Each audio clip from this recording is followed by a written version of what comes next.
Do you really know where blockchain come from? Blockchain technology has a further history than you know. In 1991, Stuart Harbour and Scott Starnato did the first work on a secure chain of blocks. And then the next year, 1992, the Merkle tree was introduced into the design. A block can contain many documents. In 2002, David Mareas and Danish Shasha came up with the concept of decentralized trust. In 2005, 3 years later, BitGo was proposed. A proof of work and timestamp was introduced by Nick Szabos, but it ultimately failed. A major drawback was the double spending problem, as the balance can be spent twice without detection. And then in 2008, Bitcoin white paper was introduced to the public. The first Genesis block was mined by a mysterious person called Satoshi Nakamoto.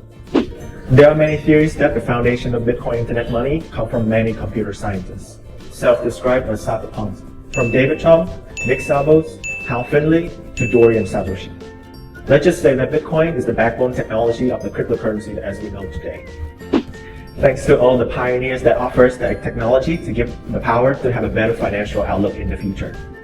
Is there any surprising fact that I am missing about blockchain? Let me know down in the comment.